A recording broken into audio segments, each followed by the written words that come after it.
축복하며 환영합니다. 오늘 하나님께서 우리에게 주실 그 은혜를 풍성히 누리는 복된 시간이 되어지기를 바랍니다. 요한복음 8장에 보면은 한 여인이 등장을 하죠. 여인이 예수님 앞에 무릎 꿇고 있습니다. 그리고 온 회중들은 돌을 들고 그 여인을 치려고 하고 있죠. 그때 예수님께서 강렬한 한마디를 하십니다. 너희 중에 죄 없는 자가 먼저 치라 라고 말씀하시죠. 그 말씀을 들은 온 회중이 하나씩 돌을 던지면서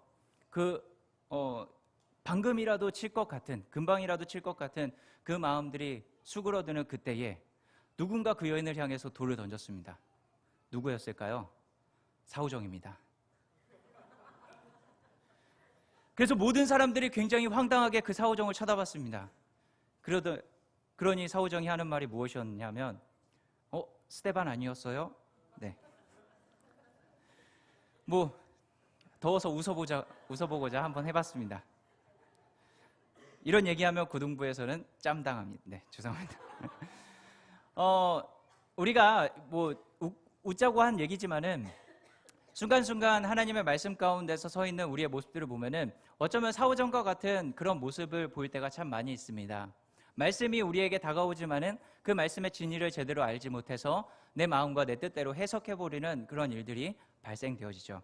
오늘 말씀은 우리가 오해하고 있는 말씀 중에 하나가 아닌가라는 생각을 합니다. 가나 혼인잔치에 일어났던 일을 11절 말씀에서 이렇게 얘기를 하죠. 예수께서 이 첫 표적을 갈릴리 가나에서 행하여 그의 영광을 나타내심에 제자들이 그를 믿으니라 라고 말합니다. 이 갈릴리 가나 혼인잔치에서 일어났던 일을 예수님께서 또 성경에서 뭐라고 표현을 하냐면 표적이다 라고 이야기를 합니다.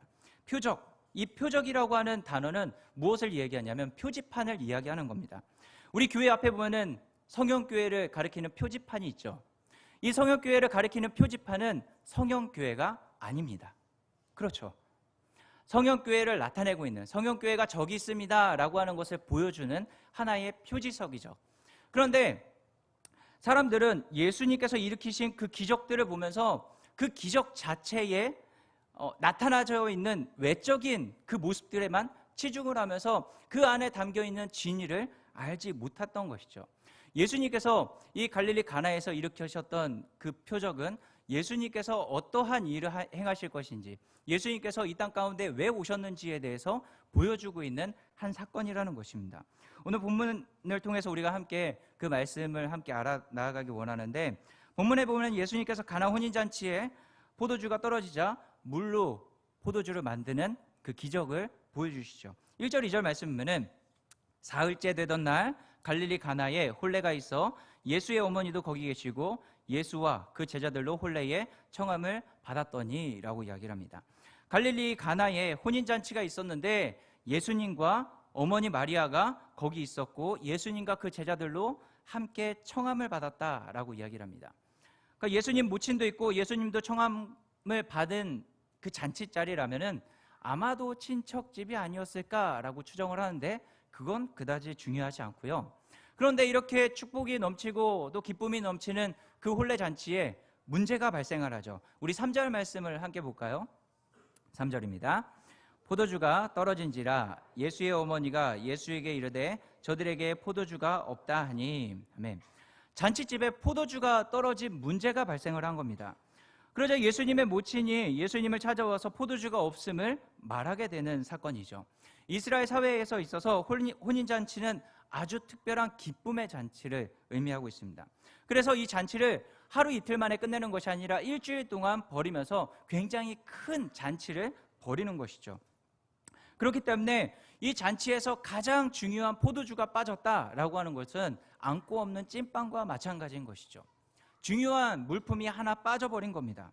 그래서 계속되어지는 그 잔치 가운데 포도주가 떨어진다면은 그 잔치는 불완전한 것으로 간주되어져 버리는 것이죠. 그래서 그 잔치는 기쁨의 잔치가 아니라 엉망진창 실패한 잔치가 되어버리는 겁니다. 그래서 포도주가 떨어진 이 위기의 상황이 지금 예수님 앞에 놓여져 있었던 것이죠. 이러한 절박한 상황에 예수님의 어머니였던 마리아는 예수님을 찾아와서 포도주가 없습니다 라고 이야기를 합니다. 그러자 예수님의 반응이 어떠했나요?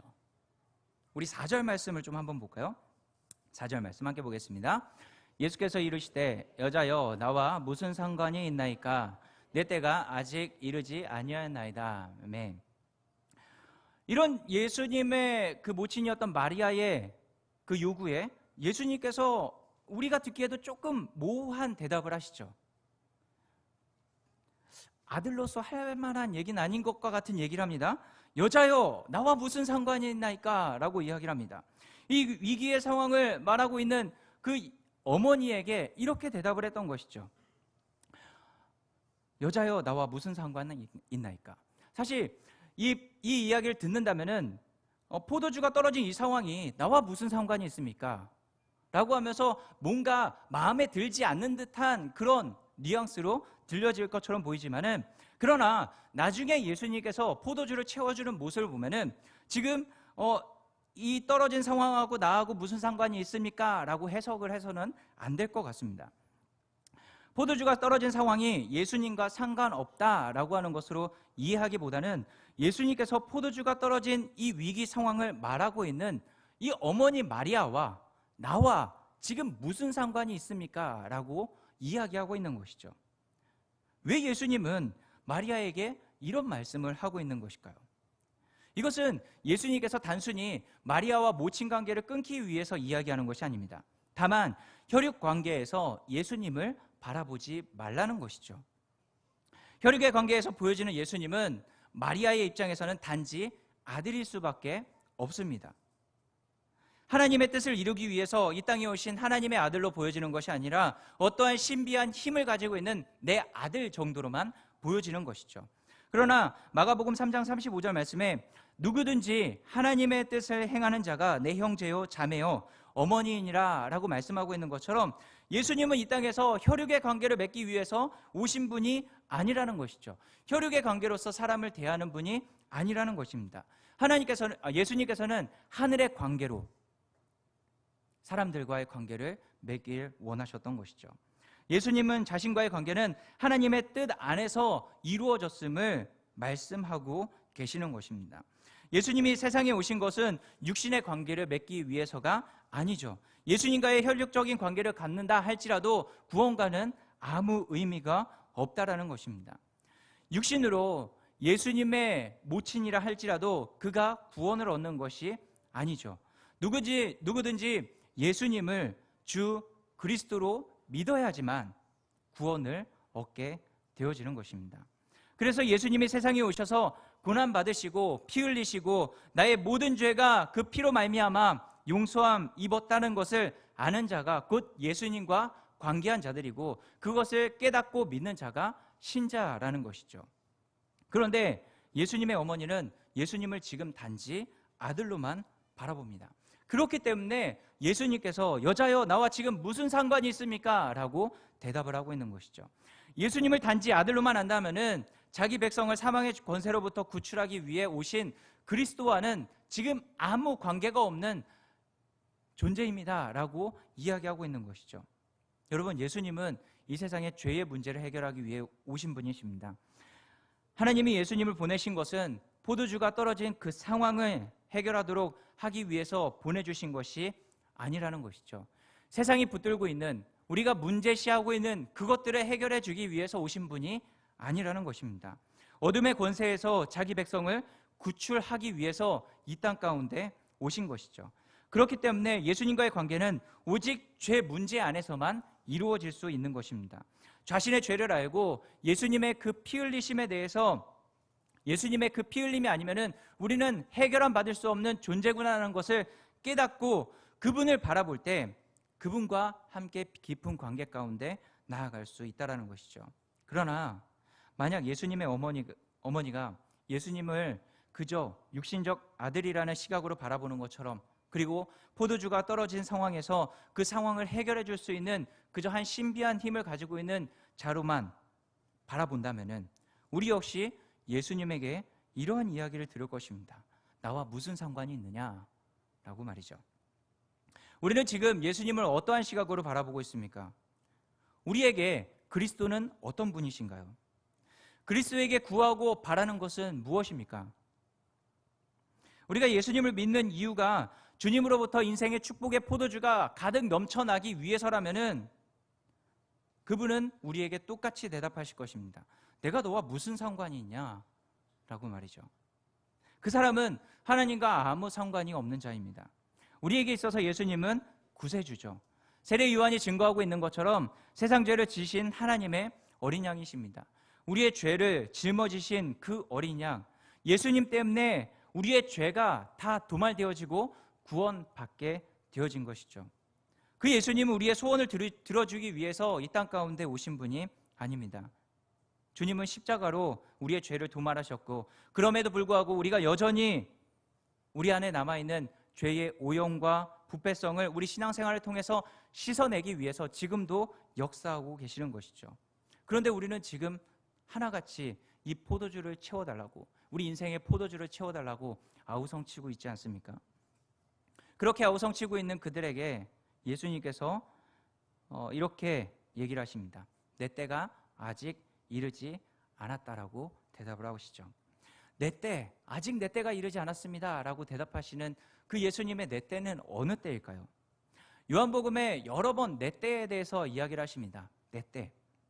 그때는 예수님의 그 십자가 사건을 이야기하는 것이죠. 요한복음 17장 1절 말씀 보면 이렇게 얘기를 합니다. 예수님께서 대제사장적 기도를 드리고 있는 그 장면인데, 예수께서 이 말씀을 하시고 눈을 들어 하늘을 우러러 이르시되 아버지여 때가 이르렀사오니 아들을 영화롭게 하사 아들로 아버지를 영화롭게 하게 하옵소서라고 말씀합니다. 이때가 무슨 때냐면 예수님께서 십자가를 지실 때라는 것입니다. 그러니까 아직 내 때가 이르지 않았습니다 라고 하는 것은 예수님께서 십자가를 지실 때가 아직 아니라는 것이죠. 예수님께서는 이 땅에 십자가를 지기 위해 오신 분이신데 그 십자가를 질 때가 아직 되지 않았다라는 것입니다. 그래서 예수님은 십자가를 지기 위해 오신 분이지, 우리가 이 세상에서 요구하고 있는 문제를 해결하거나 또 우리가 간구하고 있는 그 모든 것들을 해결하기 위해서 오신 해결사가 아니라는 것을 보여주고 있는 것이죠.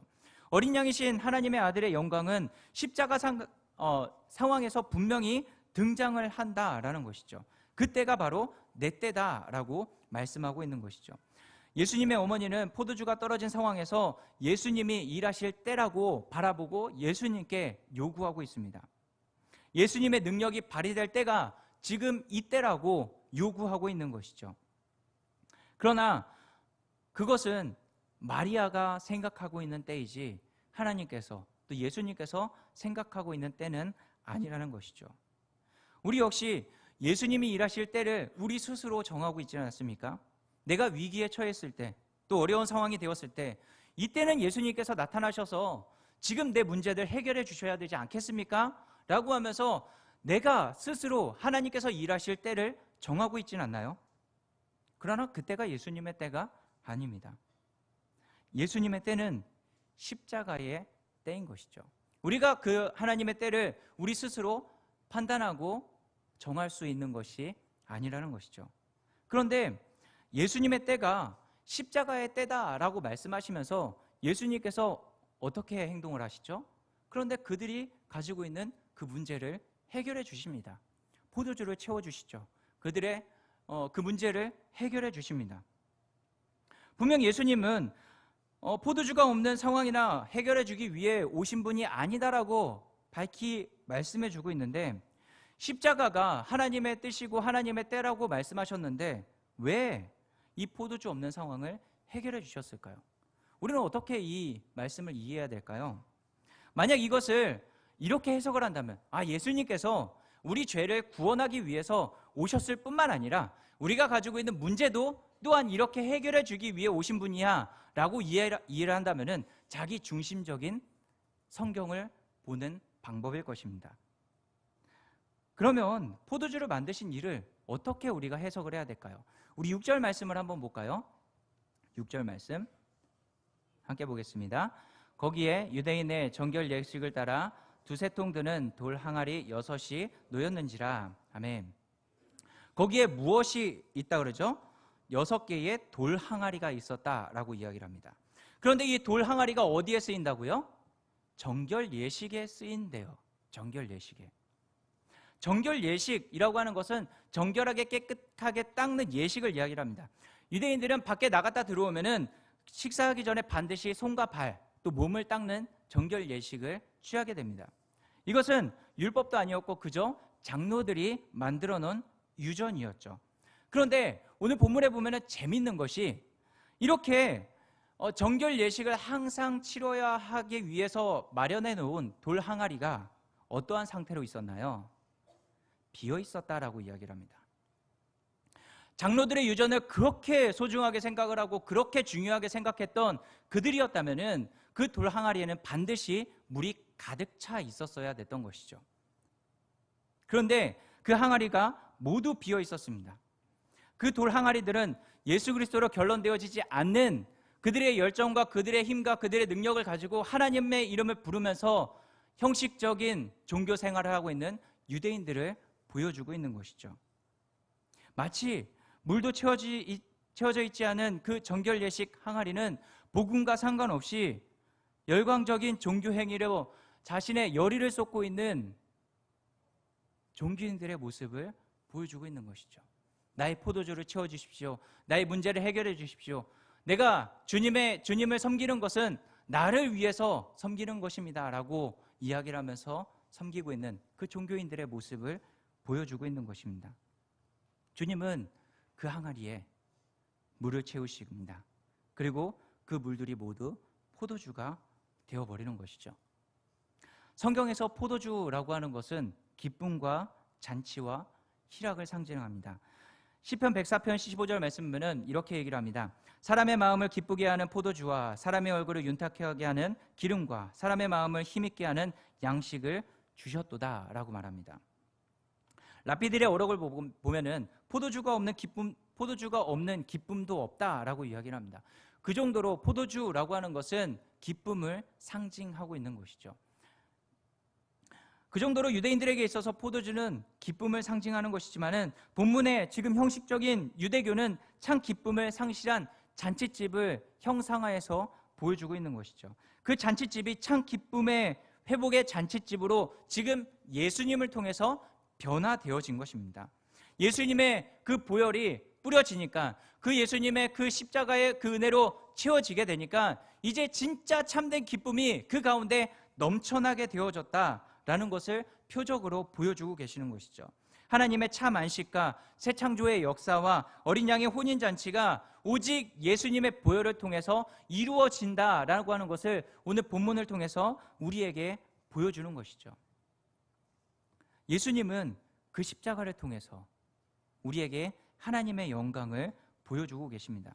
그래서 11절 말씀에 가나 혼인잔치에서 물을 포도주로 만든 사건을 마무리하면서 그의 영광이 나타났다라고 말씀을 하고 있는 것이죠. 예수님의 십자가에서 하나님의 속성인 사랑과 용서와 자비와 긍휼과 오래 참음과 공의 등이 십자가에서 계시되어지고 우리는 그것을 바라보면서 하나님의 영광을 누리고 보고 깨닫고 그 영광 가운데서 우리는 구원을 받게 되어지는 것이죠. 우리 안에 이 하나님의 영광이 깨달아진 은혜가 있습니까? 우리가 만약에 이 영광이 깨달아졌다면 우리 삶 가운데 반드시 변화되어진 모습들이 나타나줘야 될 것입니다. 지금 형식주의에 빠져서 생명력 없고 기쁨을 상실한 자리에 예수님의 십자가로 말미암아 참 기쁨이 회복되어지는 자리로 옮겨진 것처럼 무력하고 불가능한 우리 삶 가운데 쏟아진 주님의 기쁨으로 말미암아 우리 삶 가운데는 늘 기쁨이 차고 넘치는 그 하나님의 영광이 나타나줘야 되는 것이죠. 그게 진짜 하나님의 영광을 맛보고 그게 예수님의 십자가를 맛본 삶 가운데 나타나줘야 하는 하나님의 영광이라는 것입니다. 타락한 인간은 포도주가 떨어진 그 잔치집처럼 참 기쁨을 얻을 수 없는 존재들입니다. 그런데 주님께서 그러한 자들에게 찾아오셔서 참된 하늘의 기쁨을 쏟아 부어주시는 것이죠. 우리는 오늘 이 자리에 나오면서 어떠한 마음을 가지고 나왔습니까? 예배 자리가 즐거우신가요? 한국교회 보면은 거룩한 사람들, 또 하나님께 쓰임받는다 하는 사람들의 형상을 그리자면은 어떤 형상을 그리냐면 이렇게 양복을 차려입고 무엇인가 잘 빼입은 그런 모습에 옆에는 성경책을 끼고 거룩하게 나아가는 모습들, 그 사람이 마치 하나님께 쓰임 받는 사람처럼 또 거룩한 사람처럼 형상화되어져 버린 것 같습니다.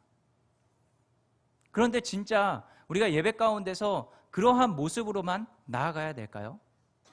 우리가 하나님 앞에 나아가면서 구원을 받았노라 라고 이야기하고 있는 그 사람들의 모습이, 또 우리의 모습이 어떠하냐라는 것이죠.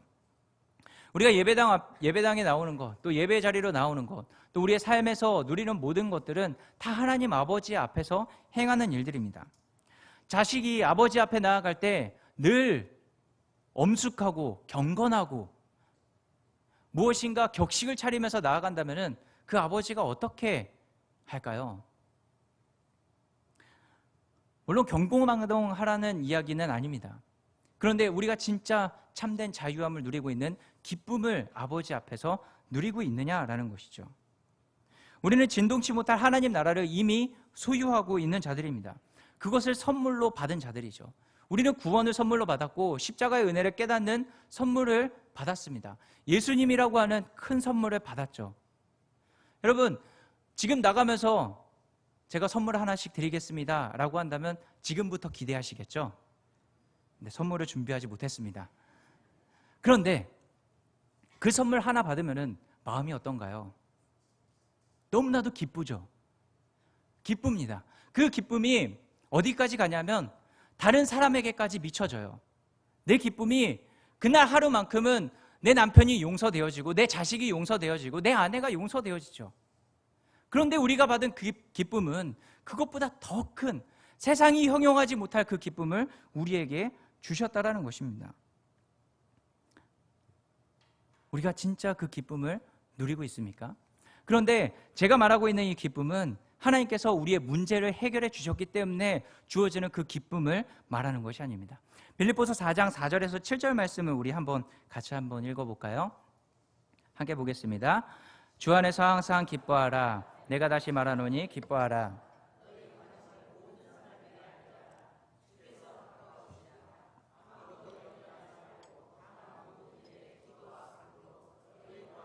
감사함으로 하나님께 아뢰라. 그리하면 모든 지각에 뛰어난 하나님의 평강이 그리스도 예수 안에서 너희 마음과 생각을 지키시리라. 아멘. 우리가 구할 바를 하나님께 아뢰면은 하나님께서 우리가 구한 모든 것들을 다 들어주신다라고 말씀하시나요? 그렇기 때문에 너희가 기뻐해라라고 말씀하시나요? 그렇지 않죠. 우리가 염려하고 있는 상황들, 또 우리가 당하고 있는 어려움들, 그것들은 하나도 변하지 않습니다. 그런데 하나님께서 뭐라고 말씀하시죠? 우리의 마음과 생각을 바꾸어서 우리에게 기쁨을 주신다라는 것입니다. 그래서 우리는 어떠한 상황 속에서도 흔들리지 않는 기쁨을 소유하고 있어야 되는 것이죠. 주님은 칠흑과 같은 우리 삶 가운데 찾아오셔서 흥겨운 잔치집을 만들어주신 분이십니다. 여러분 진짜 즐거우신가요? 예수 믿는 것이 즐거우세요? 네, 죽을 상입니까? 우리가 진짜 즐거운 인생을, 또 예수님 믿는 것이 진짜 즐겁다면은 지금 우리는 하나님의 영광이 우리 삶 가운데 나타나지고 있는 것입니다. 우리 안에 포도주가 충만히 부어지고 있는 가나 혼인잔치가 우리 삶 가운데 넘쳐나고 있는 것이죠. 예수님께서 그 가나 혼인잔치에 만들어주신 그 포도주의 양을 한번 생각을 해보세요. 두세 통 드는 돌 항아리 6이 들어있대요. 한 통에 한 40리터 들어간다고 생각하면 그 양이 어마어마합니다. 계속해서 흘러 넘치는 것이죠. 그 기쁨이, 우리가 감당하지 못할 그 기쁨이 계속해서 흘러 넘치게 되어지는 그 기쁨이라는 것입니다. 그 기쁨은 세상과 비교하지 못할 기쁨입니다. 여러분, 세상에서 주는 기쁨을 한번 생각을 해보십시오. 세상이 주는 기쁨은 언제나 항상 한정되어져 있습니다. 제가 첫 차를 샀을 때 얼마나 기뻤는지 몰라요. 그 검정차를 차고 처음 시동을 거는 그 순간, 이야, 이게 내 거구나. 너무나도 기뻤습니다. 그런데 그 기쁨이 언제 사라졌냐면 첫 기스가 나면서 사라졌습니다. 여러분, 집 사실 때 얼마나 기쁘셨어요? 저는 집을 안 사봐서 아직 모르겠지만 집 사보는 기쁨, 말을 들어보니까 굉장히 오래 간다고 하더라고요. 그런데 한 해 한 해 지나가면 지나갈수록 다른 사람이 더 큰 집을 살 때마다 그 기쁨이 반감된다고 하더라고요. 여러분, 자식들이 서강대, 국민대 붙어서 와 기뻐하고 있는데, 와 내 아들 서강대 붙었고 국민대 붙었고 이렇게 좋은 대학 붙었어 라고 이야기를 하는데, 근데 옆집 친구가 우리 아들 서울대 붙었고 고대 붙었고 연대 붙었어 라고 이야기를 한다면 어떠신가요? 그 기쁨이 싹 사그라들죠. 세상의 기쁨은 절대적인 기쁨이 없습니다. 전부 상대적인 것이죠. 인간의 욕망이 끝이 없기 때문에 늘 상대적인 기쁨을 채우려고 합니다. 그러나 우리 주님이 주시는 기쁨은 충만히 채워져서 흘러넘치는 기쁨입니다. 하나님 나라에 들어온 사람은 그 삶 속에서 희락과 기쁨의 열매를 맺으면서 그 기쁨을 늘 누리는 삶을 살아가는 것이죠. 그래서 하나님은 우리를 기뻐하는 자로 만들어 버리시겠다라고 말합니다. 누구로요? 여호와로만 기뻐하는 자로 만드시겠다라고 말씀하시죠. 자기가 원하는 상황이 주어져서 또 우리가 요구하고 있는 소원들이 들어짐을 통하여서 기뻐하는 자들이 아니라 오직 여호와만으로, 오직 예수로만 기뻐하는 자로 만드시겠다라는 것이죠. 그렇게 된다면은 그것이 바로 성도의 힘이 되고 어떤 상황 속에서도 이 땅을 살아낼 무기가 되는 것이죠. 느헤미야 8장 10절 말씀을 한번 볼까요? 느헤미야 8장 10절 말씀입니다. 함께 보겠습니다. 느헤미야가 또 그들에게 이르기를 너희는 가서 살찐 것을 먹고 단 것을 마시되 준비하지 못한 자에게는 나누어 주라. 이날은 우리의 세성일이니 근심하지 말라. 여호와로 인하여 기뻐하는 것이 너희의 힘이니라 하고. 아멘. 근심하지 말라. 여호와로 인하여 기뻐하는 것이 우리의 힘이다 라고 말씀하십니다. 여러분 어떠신가요? 하나님만이 우리의 힘이십니까? 하나님을 기뻐하는 것이 우리의 힘 됩니까? 우리가 하나님이 주시는 어떤 것들로 인해서 기뻐하고 슬퍼하고 또 믿음이 있었다 없었다 한다면은 그 사람들은 나와 무슨 상관이 있느냐라고 이야기할 사람들입니다. 우리가 진짜 하나님만으로 기뻐해야 하는 자들인 것이죠. 우리가 진짜 하나님만으로 기뻐하게 된다면은 우리 입술 가운데는 이러한 고백들이 차고 넘치게 될 것입니다. 우리 하박국 3장 17절에서 18절 말씀 한번 볼까요? 함께 보겠습니다. 비록 무화과 나무가 무성하지 못하며 포도나무에 열매가 없으며 감람나무에 솔출이 없을지라 밭에 먹을 것이 없으며 우리의 양이 없으며 외양간에 소가 없을지라도 나는 여호와로 말미암아 즐거워하며 나의 구원의 하나님으로 말미암아 기뻐하리로다. 아멘. 포도 열매도 없고 감람나무에 소출도 없고 밭에 먹을 것도 없고 우리의 양도 없고 다 없지만은 그러나 나는 여호와 때문에 여호와만으로 기뻐하겠습니다 라고 하는 고백이 넘쳐날 수 있게 되는 것이죠. 이것이 진짜 참된 그리스도인의 모습 아닐까요? 상황 때문에 우리의 주어진 어떠한 것 때문에 기뻐하고 슬퍼하고 있는 것이 아니라 여호와 한 분 때문에 어떠한 상황이 온다 할지라도 기뻐하는 자, 그것이 진짜 하나님의 영광을 맛보고 있는 십자가를 경험한 자의 삶의 모습이라는 것이죠.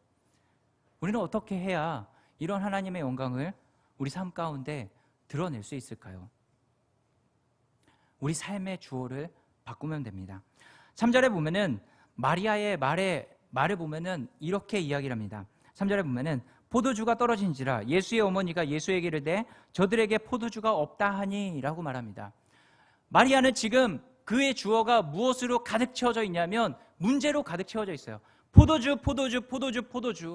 지금 포도주 없고 이것도 없고 저것도 없고 우리가 요구하고 있는 것 아무것도 없습니다. 포도주가 없습니다 라고 하는 주어로 가득 채워져 있습니다. 문제가 그의 삶 가운데 주어로 가득 채워져 있는 것이죠. 그때 마리아가 주님으로부터 들은 대답이 무엇이었죠? 여자여 나와 무슨 상관이 있습니까? 라고 하는 대답을 들었습니다. 그런데 5절에 가보면은 마리아의 말에 주어가 바뀝니다. 그의 어머니가 하인들에게 이르되 너희에게 무슨 말씀을 하시든지 그대로 하라. 뭐라 그러나요? 무엇이든지 그분이 하라 하는 대로 해라 라고 말씀하시죠. 이제 그가 문제 삼고 있는 그 포도주가 보여지는 것이 아니라 그 문제의 해결자 되시는, 그것을 구원해내시는 예수님이 보여지기 시작한 것이죠. 예수님이 그의 삶 가운데 주어로 등장하게 되는 것입니다. 그분께 주목하게 되는 그때에 하나님의 영광이 나타나지게 되는 것이죠. 우리가 진짜 하나님의 말씀을 들을 준비가 되어 있습니까? 어떠한 말씀이라 할지라도 우리가 그 말씀에 아멘으로 화답하며 나아갈 준비가 되어져 있습니까? 아니면 여전히 우리 삶에 포도주가 없음에 관심을 두면서 그 포도주에만 우리의 시선을 두고 있습니까? 예수를 믿는다고 하면서 아직까지 세상의 포도주에 관심을 두고 계시다면은 우리는 예수를 믿는다 하면서도 늘 부족해하고 우울해하고 초조해야 할 수밖에 없는 것이죠. 주님의 말씀에 귀를 기울여 보십시오. 주님께서 네가 좋아하는 것, 네 입맛에 맞는 그 포도주 다 버려라. 그리고 나의 피 마셔라. 나의 십자가 져라. 나의 십자가 붙들어라. 라고 말씀하신다면은 그 상황이 나에게 가장 최선의 상황이구나 라는 것을 깨닫고 그 상황에 우리는 만족하는 삶을 살아가야 되는 것이죠. 그때 우리에게 참 기쁨이 회복되는 것이고 우리 삶 속에 주님의 영광이 드러나는 것입니다. 그것을 통해서 우리 안에 하나님의 성품이 가득 채워지는 것이고 성령의 열매를 맺어 나아가는 것이죠. 예수님은 절대로 우리에게 포도주를 나눠주기 위해 오신 분이 아니십니다. 우리에게 성령을 부어주셔서 우리를 깨끗게 하시고 영원한 생명의 나라로 거하는 자를 만들기 위해서 이 땅 가운데 오신 것입니다. 그분의 말씀을 듣고 우리의 시선을 주님께 돌려드리며 하나님의 영광을 누리는 저 여러분들이 되어지기를 주의 이름으로 축복합니다. 이렇게 우리 말씀 기억하면서 우리의 시선을 주님께 맞춰드리는 그 고백을 함께 하며 나아가겠습니다.